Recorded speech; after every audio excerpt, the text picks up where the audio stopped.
হ্যাঁ হ্যালো। ভাইয়া হ্যাঁ এগুলা তুমি কি শুরু করছো বলো তো একটু। কি দিদি মাত্র না ঘর থেকে বের হইলাম আমি। কি করতেছো না তুমি তুমি আমার বান্ধবীকে মেসেজ কেন দিতেছো? কোন বান্ধবীকে মেসেজ দিদি? কি বান্ধবী? তুমি বুঝতেছো না কোন বান্ধবী? এগুলা সব মিথ্যা কথা। এ আমার বান্ধবী আমারে বলছে তুমি আমার বান্ধবীরে বলতেছো গুড মর্নিং গুড নাইট তো দেখা গুড করো। মর্নিং গুড নাইট বলা কি খারাপ? এগুলো তুমি কেন বলতেছো? এগুলো তোমার কেন বলতে হচ্ছে বুঝতেছি না আমি। তো এখানে খারাপ কি করছি? রাতে কল দিচ্ছ ওকে দেখা করতে বলতেছো, এটা তো খারাপ।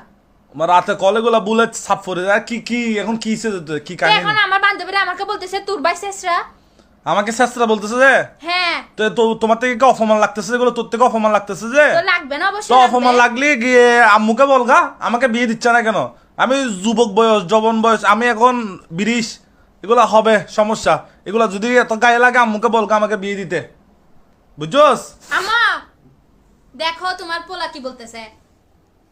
কি হদ্দে শোনো এই ইচ্ছ হ্যাঁ কি হদ্দে এই ওর বান্ধবীকে আমি মেসেজ দিছি এলাকায়, তো ওর বান্ধবীকে ভালো লাগলে আমি দিব না?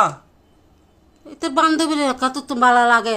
তোর বান্ধবী তোর বন্য নাই বেজেন কেন বইন? তো কিসের বইন? ও আমার কোনো বইন টইন না, এগুলো বই লাভ আছে? ইবে কিরমে হতা কিল্লাই তো তুমি আমাকে বিয়ে দিচ্ছ, তুমি আমাকে বিয়ে না দিলে তো আমি এগুলো করবোই। তোরা আগেও হই এখনো হই তোর বিয়ের বয়সী না আজু। তো বিয়ের বয়স না হলে কি এখন